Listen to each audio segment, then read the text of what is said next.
D'un navire de guerre oublié qui est resté caché à un monstre marin effrayant, voici les 15 découvertes les plus impressionnantes jamais réalisées dans les rivières. Numéro 15. Un poisson de 3 mètres, l'arapaima. Si vous êtes à la recherche de l'une des créatures les plus étonnantes qui ait jamais nagé dans les rivières, ne cherchez pas plus loin que le puissant arapaima, également connu sous le nom de parocu. Ce poisson extraordinaire est un véritable icône du bassin de l'Amazone. Et ce n'est pas étonnant, car l'arapaima ou le parocu est une véritable merveille des rivières. Il n'y a rien de comparable. Sa taille à elle seule est stupéfiante, avec certains individus atteignant jusqu'à 3 mètres de long et pesant plus de 400 livres. Mais sa taille impressionnante n'est pas la seule raison pour laquelle l'arapaima est une découverte si extraordinaire. Ce poisson est également l'une des espèces de poissons d'eau douce les plus anciennes de la Terre, avec une histoire qui s'étend sur plus de 200 millions d'années. Et si cela n'était pas déjà suffisamment impressionnant, l'adaptation unique de l'arapaima pour survivre est tout simplement stupéfiante.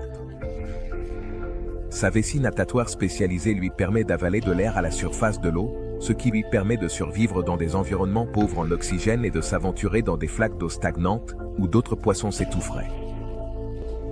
Cependant, ce n'est pas seulement l'aspect physique de l'arapaima, ce qui en fait une découverte fascinante.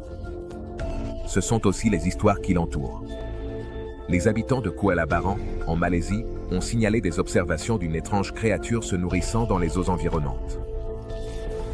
En somme, l'arapaima est, sans aucun doute, l'une des découvertes les plus marquantes jamais réalisées dans les rivières, captivant notre imagination par sa taille colossale, son ancien lignage et ses incroyables adaptations. Numéro 14, le monstre de l'East River. Au plus profond des eaux troubles de l'East River de New York, repose une créature mystérieuse qui autrefois errait dans ces eaux. Les restes de ce gigantesque monstre ont été découverts en 2011, provoquant une onde de choc tant dans la ville que dans la communauté scientifique. En 2011, Denny Ginley est tombé sur quelque chose d'étrange en se promenant le long des rives de l'East River de New York. Au début, il a pensé que c'était des débris, mais en les inspectant de plus près, il a trouvé une créature non identifiable, à l'apparence déformée. Les médias l'ont surnommé le monstre de l'East River, déclenchant la polémique sur ce que c'était réellement. Le département des parcs a affirmé qu'il s'agissait d'un cochon, mais les résidents n'étaient pas d'accord, suggérant que cela pouvait être un rongeur géant ou un chien mutilé. Certains ont même dit qu'il ressemblait à une grande tortue marine sans carapace ou à un monstre mutant des égouts de New York. La découverte de ce monstre de l'East River a jeté une nouvelle lumière sur le monde préhistorique qui existait autrefois dans la métropole animée de New York. Et qui sait quoi d'autre? D'autres créatures mystérieuses pourraient se cacher dans les profondeurs des rivières et cours d'eau de la ville, attendant d'être découvertes. L'identification de la créature, ainsi que la véracité des histoires qui l'entourent, ont été sujettes à débat et discussion. Numéro 13. Boule, échine centenaire. L'une des découvertes les plus surprenantes jamais réalisées dans les rivières est une boule échine intacte qui ont peut-être été utilisées pour condamner un prisonnier à une tonde aquatique dans la Tamise, au XVIIe siècle. Cette fascinante relique a été découverte dans la boue du lit de la rivière, offrant une vision troublante des brutalités du passé. La boule de fer et la chaîne, parfaitement conservées, suscitent l'émoi parmi les archéologues, qui affirment que l'artefact, vieux de 300 ans, pourrait avoir une histoire macabre à raconter. Les chaînes, que l'on pense dater des XVIIe au XVIIIe siècle, ont été extraites de la boue avec le cadenas fermé, ce qui implique qu'un condamné s'est noyé en tentant de s'échapper.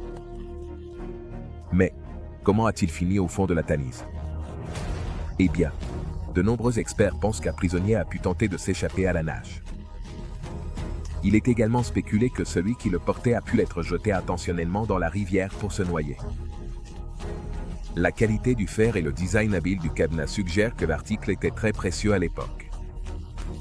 Et il est probable qu'il ait été fabriqué quelque part en Europe continentale, possiblement en Allemagne.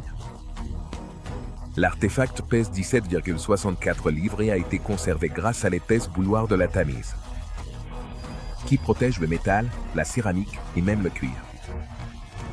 Des passionnés d'histoire, qui disposent de permis spéciaux de l'autorité portuaire de Londres, pour chercher et creuser sur la rive. Ils ont trouvé les chaînes près d'un embarcadère à Roderick, au sud-est de Londres. 12. Vasa. Le navire. L'une des découvertes les plus stupéfiantes jamais réalisées dans les rivières est celle des restes du Vasa, un navire de guerre suédois qui a coulé dans le port de Stockholm en 1628. Le navire de guerre a été construit entre 1626 et 1628. Il a été construit sur ordre du roi de Suède, Gustav Adolf, dans le cadre de l'expansion militaire qu'il a initiée lors d'une guerre avec la Pologne-Lituanie. Une fois terminé, c'était l'un des navires les plus puissamment armés du monde. Mais, malheureusement, le Vasa était très instable.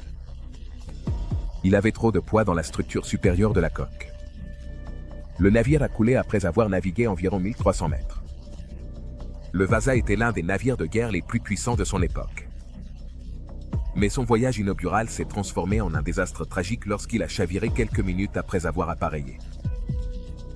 Pendant des siècles, le navire est resté au fond du port, enterré dans la boue et oublié du monde. Cependant, en 1961, le Vasa a été redécouvert par une équipe de plongeurs, étonnant le monde par sa remarquable conservation. Malgré plus de 300 ans passés sous l'eau, les sculptures complexes du navire, ses décorations ornées, et même ses voiles, étaient remarquablement intactes. Depuis lors, le Vasa a été remonté des profondeurs et est maintenant exposé au musée Vasa de Stockholm, où les visiteurs peuvent s'émerveiller devant sa beauté impressionnante et l'histoire tragique de son naufrage. Numéro 11. Esturgeon, de 100 ans. Un homme de la Colombie-Britannique a trouvé de l'or en découvrant un énorme poisson esturgeon d'au moins 100 ans. Il Disson a capturé un poisson exceptionnellement inhabituel dans le fleuve Fraser, près de Chilliwack. Disson, qui dirige un service de guide de pêche, croit que l'esturgeon a au moins un siècle. Il a estimé qu'il mesurait environ 3 mètres de long et pesait 600 livres. Il existe environ 27 espèces d'esturgeons dans le monde, et plus de la moitié d'entre elles sont classées comme gravement en danger d'extinction. Les esturgeons existent depuis l'époque des dinosaures, mais ils sont maintenant menacés par la surpêche et la destruction de leur habitat. Ils sont également capturés pour leurs œufs, qui sont utilisés dans la production de caviar. L'esturgeon gland du fleuve Fraser est le poisson d'eau douce le plus âgé et de la plus grande taille d'Amérique du Nord. Ils peuvent vivre un siècle et atteindre 6 mètres de longueur. On voit Vison traîner d'énormes poissons dans les bas-fonds. Dans une vidéo de sa grande capture, il a dit « Nous avons seulement pu le marquer, donc il n'a probablement jamais été capturé. » Ensuite, il l'a relâché dans l'eau. La Société pour la conservation de l'esturgeon du fleuve Fraser marque les esturgeons blancs qu'elle trouve dans le fleuve Fraser. Dans le cadre d'un programme de suivi de l'espèce, de sa population et de sa santé. Numéro 10. Arapaima plongeuse. Dans les rivières du monde, on peut trouver une incroyable variété de vie. Mais peu de créatures sont aussi étranges et fascinantes que l'araignée cloche plongeuse. Ce minuscule arachnide, connu pour sa capacité à survivre et chasser sous l'eau, est une véritable merveille de la nature. Ce qui rend cette araignée si unique, c'est sa capacité à créer une cloche de plongée, une minuscule bulle d'air qu'elle utilise pour respirer sous l'eau. L'Arapaima cloche de plongée est une véritable maîtresse de la vie subaquatique. Capable de rester immergée jusqu'à 30 minutes, l'araignée crée sa cloche de plongée en tissant une toile sous l'eau et en la remplissant ensuite de bulles d'air. Ensuite, elle capture une réserve d'air à l'intérieur de la cloche et l'utilise pour respirer pendant qu'elle chasse des proies, souvent de petits insectes et même des poissons. En fait, les scientifiques ont découvert que la cloche de plongée de l'Arapaima est remplie d'une couche spéciale de soie, qui sert à maintenir la forme de la bulle et à empêcher l'eau d'entrer. Ces araignées plongeuses ont un aspect fascinant, surtout lorsqu'on les voit sous l'eau. Les femelles ont l'abdomen plus grand et les pattes avant plus courtes, ce qui les aide à construire et à maintenir leur toile sous-marine. Les mâles, quant à eux, ont l'abdomen rétréci et les pattes avant plus longues, ce qui leur permet de plonger à de plus grandes profondeurs. Numéro 9. Fille, aux œufs. Il y a toujours la possibilité qu'un morceau de bois trouvé dans un marais provienne d'un ancien arbre qui a vécu il y a des milliers d'années. Cependant, ce morceau de bois n'a pas été découvert seul. Avec ce morceau de bois, les restes d'une femme célèbre de l'âge du bronze ont été découverts. Cette jeune fille est maintenant connue sous le nom de la fille d'Echtbed. Elle a été nommée ainsi d'après le lieu où ses restes ont été découverts. Selon les experts, elle a été enterrée il y a au moins 3400 ans.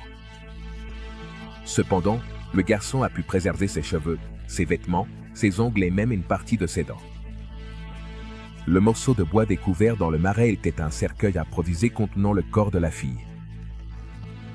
Elle a été découverte enterrée sous un énorme monticule de tourbe. L'adolescente avait entre 16 et 18 ans lorsqu'elle est morte. De nombreux chercheurs ont loué la tenue qu'elle portait. Ils la considèrent comme une jeune fille à la mode. Elle était vêtue d'une jupe en laine et d'une grande ceinture à disque en bronze avec des spirales.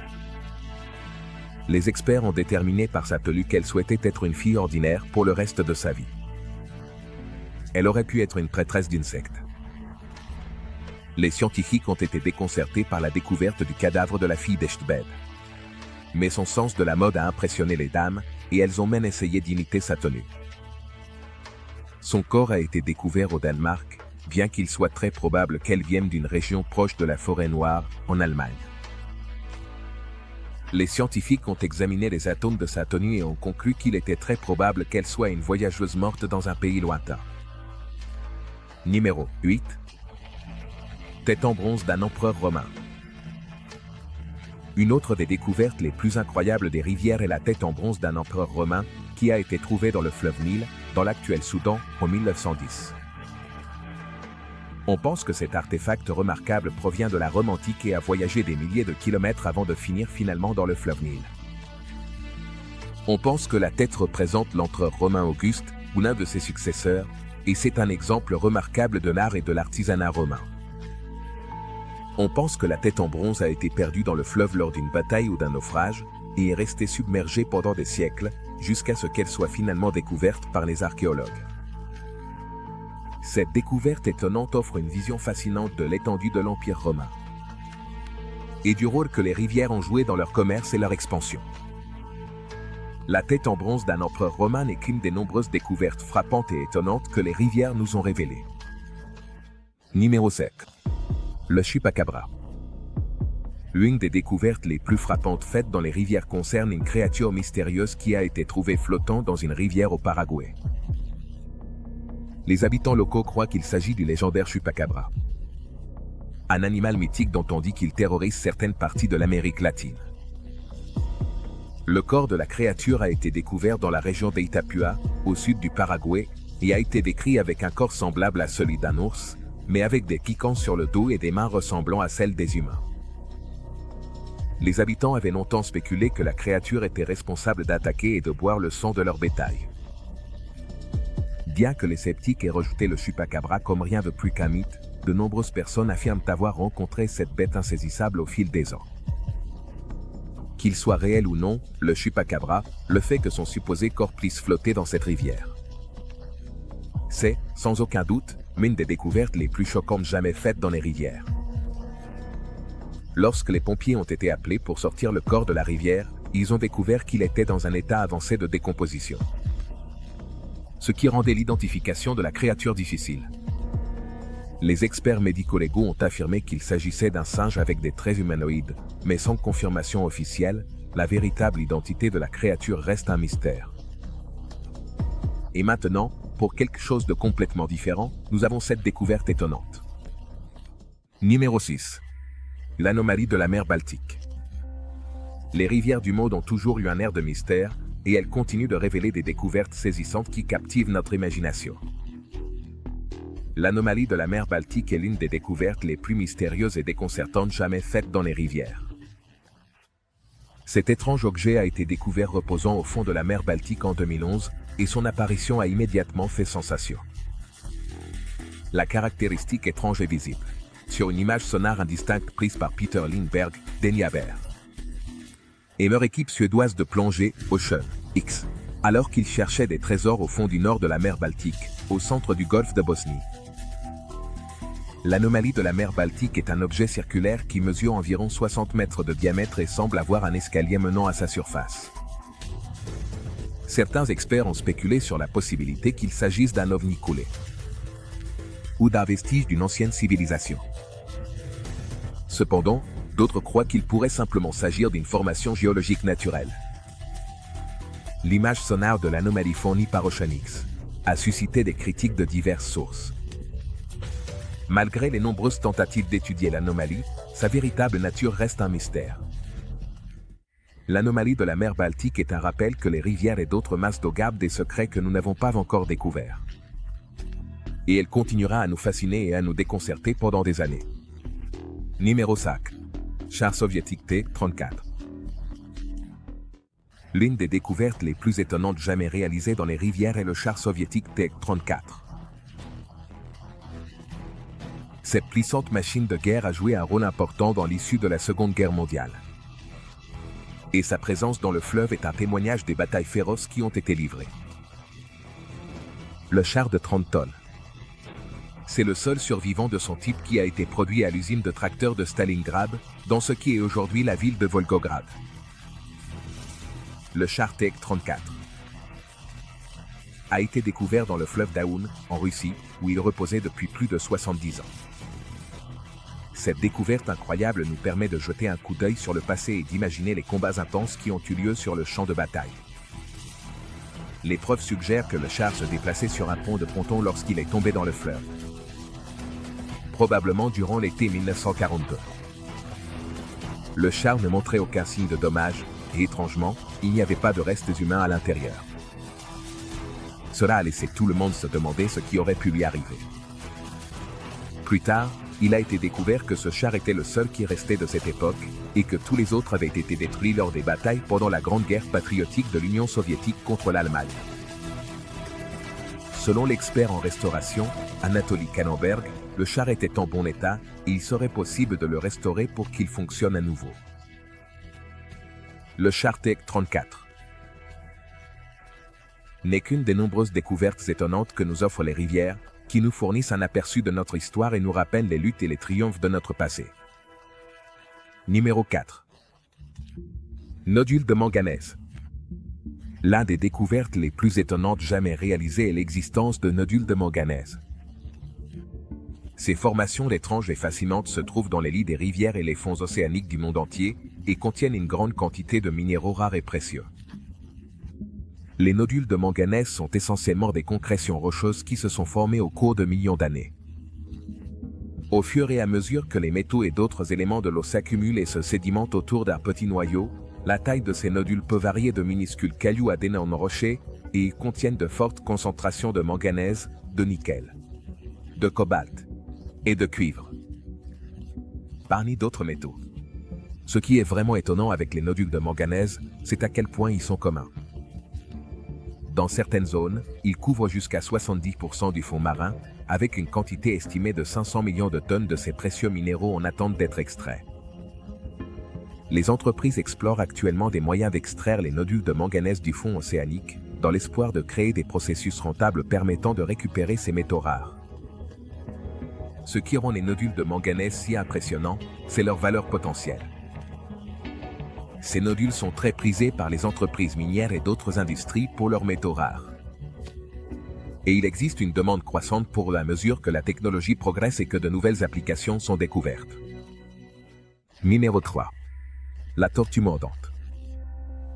Un groupe de spécialistes a fait une découverte insolite dans une rivière de l'Illinois.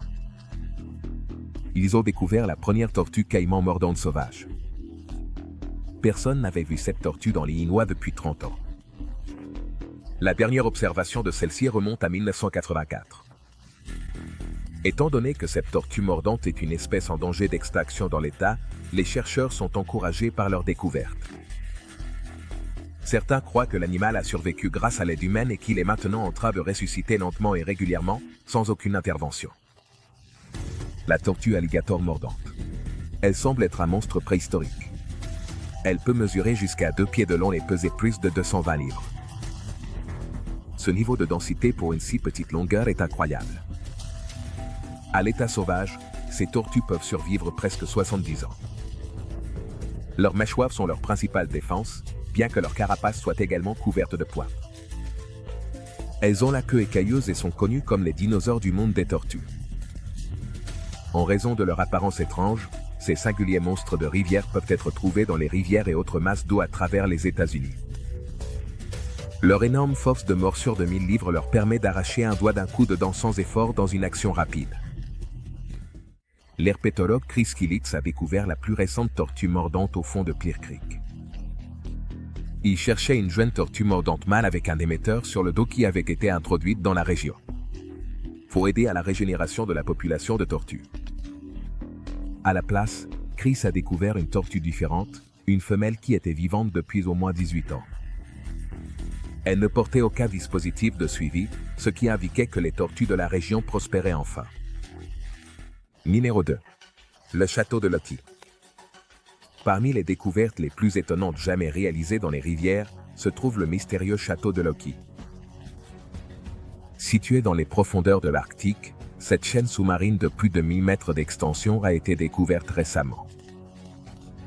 Baptisée du nom du dieu nordique des farces, cette formation énigmatique a captivé aussi bien les scientifiques que les chercheurs. On pense qu'elle s'est formée pendant une période d'intense activité volcanique il y a plus de 50 millions d'années. Et elle recèle le potentiel pour la découverte de nouvelles espèces et des avancées scientifiques. Elle abrite les évents hydrothermaux, les fumeurs noirs les plus septentrionaux connus, qui crachent de l'eau chaude riche en minéraux. Ces fumerolles ont été découvertes pour la première fois en 1979 et sont particulièrement intrigantes car elles se trouvent dans une région relativement stable, avec peu d'activité géologique. Les 5 cheminées actives du château de Loki libèrent de l'eau qui atteint des températures allant jusqu'à 570 degrés Fahrenheit ou 300 degrés Celsius. Et elles sont situées sur un monticule de dépôt de sulfure, qui est actuellement le plus grand de son genre jamais trouvé. Il mesure 825 pieds de diamètre à la base. C'est l'une des découvertes les plus étonnantes réalisées dans les rivières. Numéro 1. L'autre. Les rivières abritent certaines des créatures les plus surprenantes et l'un des animaux les plus remarquables qui appellent les rivières leur maison. C'est la loutre. Les loutres sont des mammifères semi-aquatiques que l'on peut trouver dans les rivières du monde entier. Elles sont connues pour leur nature enjouée et leur penchant pour glisser le long des berges des rivières. Mais ce qui surprend beaucoup de gens, c'est à quel point ces créatures peuvent être intelligentes, adaptables et malicieuses. On sait que les loutres utilisent des outils comme des tiers pour ouvrir les coquilles de leur proie. On les a également observées travaillant ensemble pour capturer des poissons, les poussant vers un piège. Leurs incroyables compétences ne se limitent pas à l'eau. Les loutres sont également d'excellentes grimpeuses et on sait qu'elles ont escaladé des rives escarpées pour trouver de la nourriture ou éviter les prédateurs. Tant les loutres de mer que celles de rivière sont connues pour leur rituel d'accouplement agressif. Dans certains incidents rares, les loutres mâles ont été jusqu'à violer des bébés phoques et des cadavres de loutres femelles. Mais leur méchanceté ne s'arrête pas là. On sait également que les loutres attaquent les humains et d'autres primates. Bien que certaines personnes entretiennent de bonnes relations avec les loutres, ces créatures peuvent être menaçantes et dangereuses. On sait que les mâles loutres ont pris en otage des bébés loutres pour obliger leur mère à céder une partie de leur nourriture. Ces découvertes sont la preuve que les rivières ne sont pas seulement une source de vie pour les humains. Elles sont aussi des trésors de créatures étranges et effrayantes, et de reliques étranges qui ont disparu au cours des siècles précédents. Nous espérons que vous avez apprécié de le regarder. À la prochaine.